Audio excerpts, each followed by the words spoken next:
We are very fortunate to have strong champions of national service at the very highest levels in government. The President knows firsthand the power of service to transform lives and communities, and he has appointed talented individuals in the White House to guide and support our work.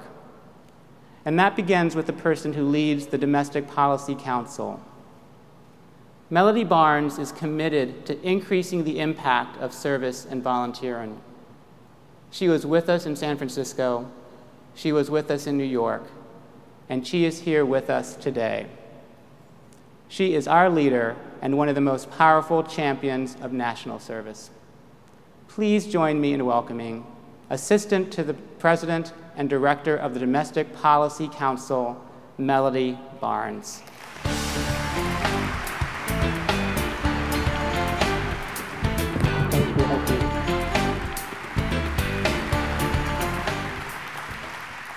Well, good morning, national service leaders and supporters.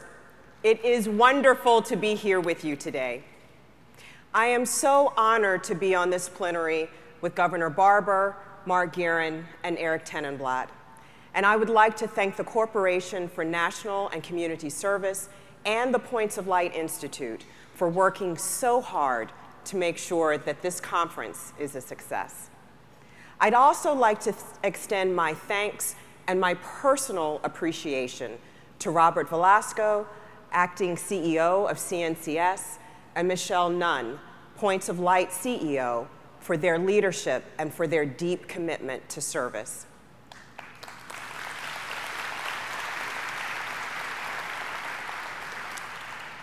I cannot think of a better place to celebrate the impact of service on the transformation of communities than right here in New Orleans.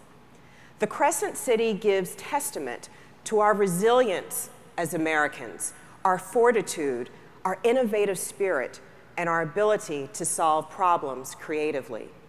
Here, we can witness firsthand how the value of shared responsibility defines who we are. In this city's darkest hours, it was New Orleans' determined community and you, all of you, volunteers from across the nation, that worked together and never, ever, ever gave up.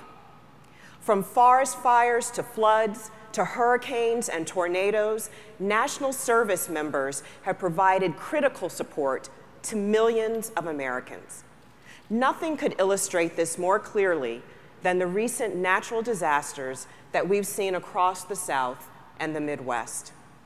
2 weeks ago, the AmeriCorps St. Louis Emergency Response Team arrived in Joplin, Missouri, in the hours just after the tornado had touched down. In less than 24 hours, AmeriCorps members had the missing persons phone line up and running. At last count, volunteers had taken over 5,000 calls. Over 130 AmeriCorps members set up the Volunteer Reception Center, coordinating over 15,000 unaffiliated volunteers who have provided nearly 55,000 hours of service to the victims of the Joplin tornado. Exactly. They deserve a hand. You deserve a big, big hand. Now, over the Memorial Day weekend, when lots of people were enjoying barbecues and the beach and a good book, volunteers helped recover homeowners' belongings from among the wreckage.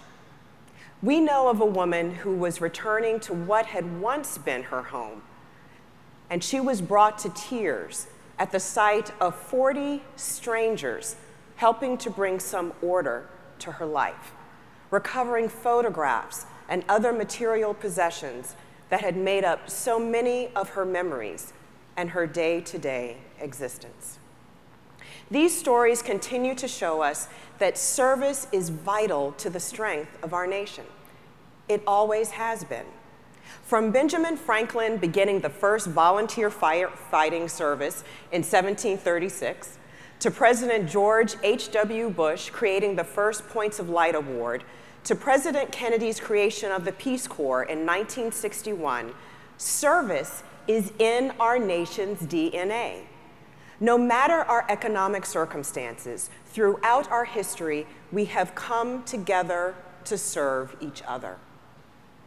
The Corporation for National and Community Service has always been leading the way and showing us what's possible when people work together and good ideas meet.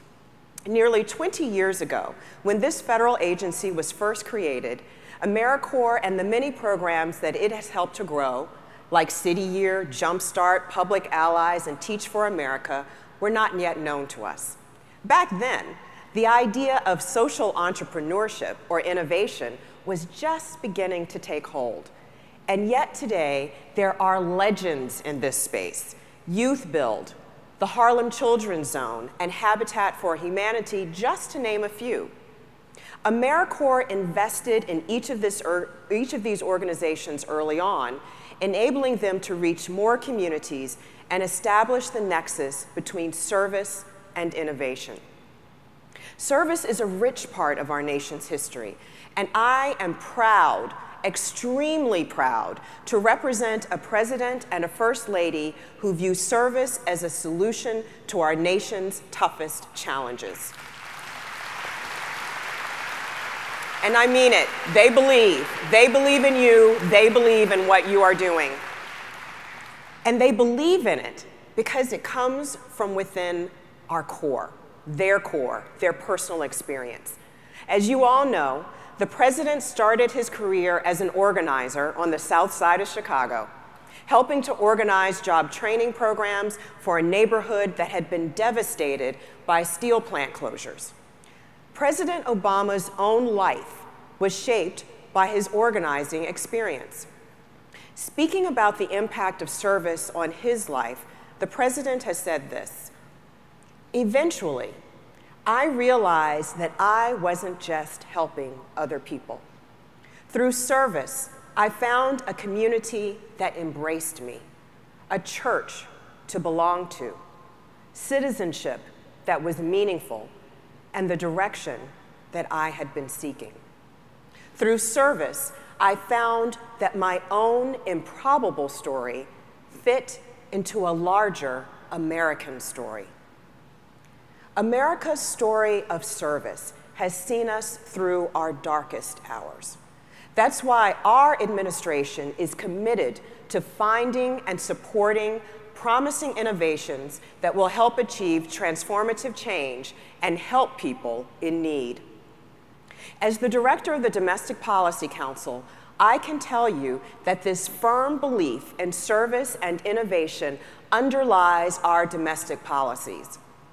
White House initiatives driven by my own Office of Social Innovation and Civic Participation are lifting up service and community innovations, community solutions, to illustrate how by investing in what works, government can do business differently.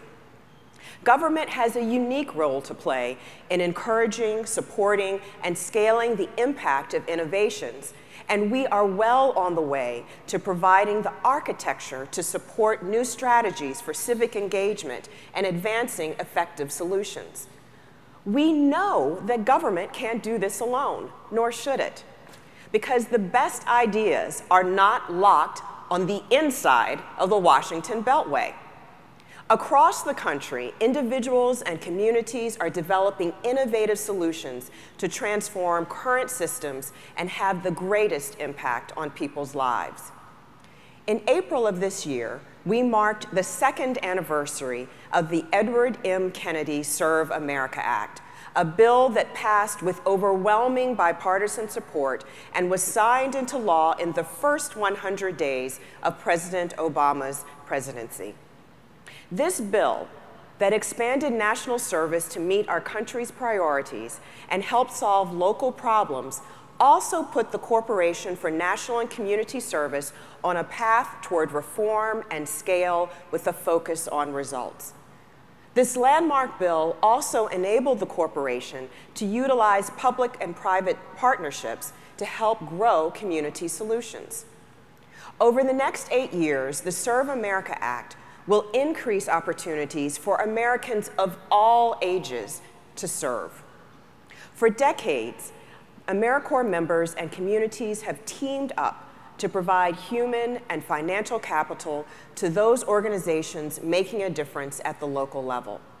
Programs like Learn and Serve America have taught the value of servant leadership. Over the years, that infusion of capital has helped build capacity and taken organizations to the next level of performance. National service programs like AmeriCorps will make it possible for more young people to be engaged in service in their local communities and will provide an infrastructure for building local leadership. With the passage of the Serve America Act also came the nation's first Social Innovation Fund. This fund represents a new federal approach to investing in communities with a focus on results, and it also ensures scalable organizations ready to receive AmeriCorps members and other service leaders. By bringing together public and private resources to invest in high-impact solutions, we have the potential to make progress in education and healthcare and economic opportunity.